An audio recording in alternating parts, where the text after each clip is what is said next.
Esto es La Octava, soy Ricardo Rafael y les saludo, le doy la bienvenida y me da mucho gusto tener esta conversación el día de hoy con uno de los gobernadores, diría yo, más relevantes del país por la entidad que gobierna y también por la voz que significa en una época particularmente complicada. Javier Corral, qué gusto en tenerlo aquí en La Octava. Muchísimas gracias por estar con nosotros.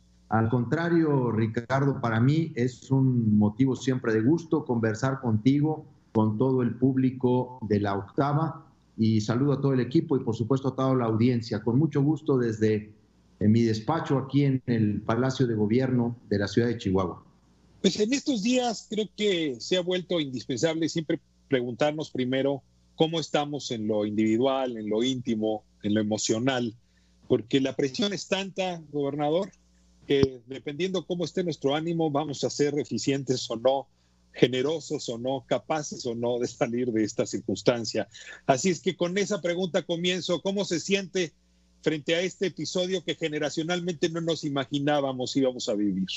Pues efectivamente, en muchos sentidos nos ha cambiado no solo la perspectiva de las cosas, sino incluso nos está cambiando la vida en más de un sentido.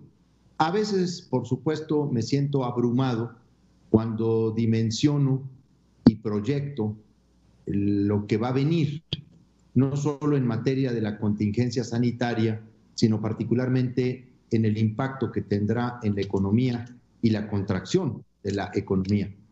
Sí son épocas muy complicadas, donde la responsabilidad abruma, pero yo quisiera recuperar que de esta tierra nosotros sacamos muchas lecciones de cómo la gente del norte del país y particularmente de Chihuahua se crece al castigo y cómo en muchas ocasiones hemos capoteado la adversidad, hemos nacido en muchos sentidos en una geografía a la que le fueron negadas muchas otras oportunidades o recursos que tienen otras regiones del país. Hemos vencido al desierto y a la naturaleza humana. Y en el desierto hemos construido una economía sólida, pujante, y eso es un poco lo que más le ayuda a uno a enfrentar estos tiempos, que por cierto, pues ponen a prueba todas las capacidades, ponen a prueba las habilidades, yo digo la capacidad, la experiencia, y si bien es cierto, es un momento que abruma, también es un momento que yo lo estoy viviendo particularmente como un momento muy retador no solo de las capacidades, sino de los, quiero decirlo así, ojalá que se entienda en su sentido cristiano, de los dones que a uno le han sido conferidos para poder abrirse paso en un tiempo adverso. Y en este sentido, lo estoy enfrentando con gran decisión y estoy ocupado de cuerpo y alma para enfrentar la pandemia. Estoy metido en el seguimiento del tema 24/7. El gran objetivo es salvar vidas.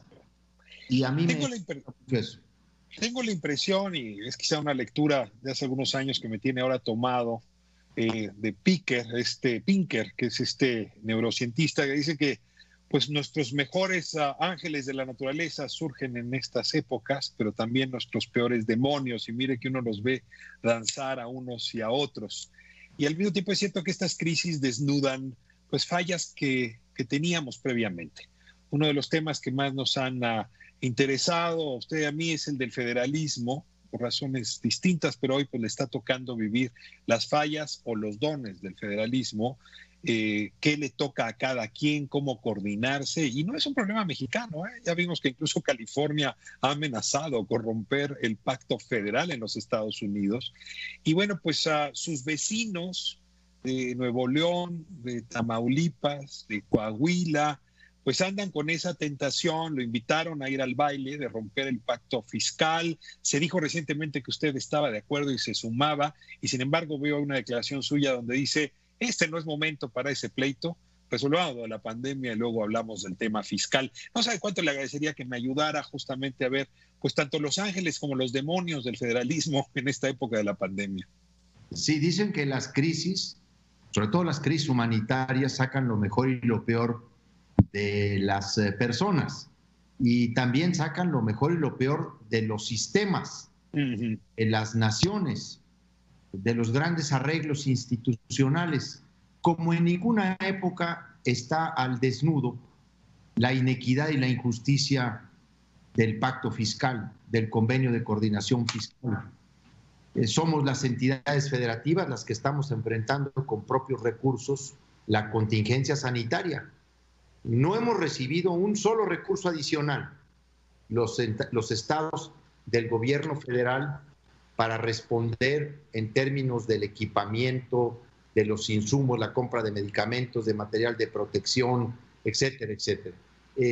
Nos estamos rascando con nuestras propias uñas en un convenio y en un sistema de distribución fiscal totalmente desfasado, inequitativo, que parte de una fórmula pensada por el presidente López Portillo en el 76, de que la federación se queda con el 80% de la recaudación federal participable y se entrega a los estados el 20%.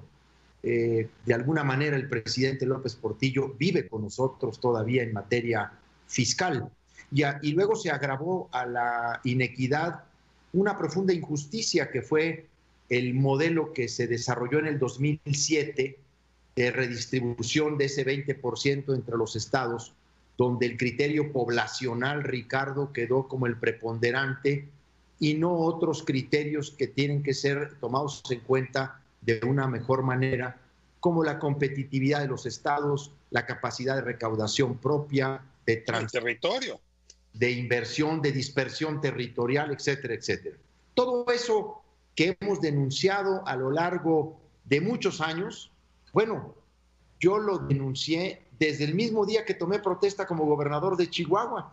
El 4 de octubre del 2016, en mi discurso de toma de protesta, denuncié el convenio de coordinación fiscal ante el representante del presidente de la República en ese momento, Pedro Joaquín Cotwell, y dije que no podíamos seguir dependiendo del modelo de las favoritas del rey, en el que los gobernadores dependen del buen humor del presidente en turno o del secretario de Hacienda en turno para conseguir recursos que por justicia le corresponden a los estados.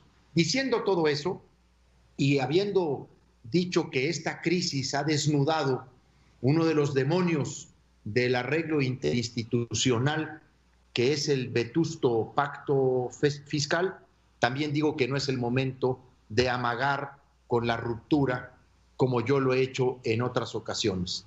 Muchos gobernadores hemos amagado en distintos momentos con salirnos del pacto fiscal. El propio presidente López Obrador nos enseñó el camino. Él amagó un par de veces a Fox cuando, en nombre y en defensa del derecho que tienen los habitantes de la Ciudad de México a una mejor distribución fiscal, también amagó con salirse. Yo también lo hice para llamar la atención de la inequidad, pero hoy no es el momento. El timing no es este. El timing entendido no como tiempo, sino como momentum reformador. Eso tendrá que venir después. Ahorita tenemos que concentrarnos en atender la contingencia sanitaria, luego preparar todo lo que tengamos que hacer para la recuperación de la economía. Tenemos que crear planes de recuperación económica en los siguientes 3 o 4 meses para aprovechar también la oportunidad que vendrá después del momento amargo, de la época difícil. Y luego vendrá otra tercera etapa, que es la de corregir el rumbo político del país. Pero esa ya será tarea de la política para buscar una reconformación de fuerzas en la Cámara de los Diputados, una nueva mayoría distinta a la que tenemos hoy, más al servicio del presidente de la República que de la nación, y desde ahí impulsar una nueva Convención Nacional Hacendaria que redistribuya ingresos, facultades, competencias entre niveles de gobierno y entre poderes de la Unión.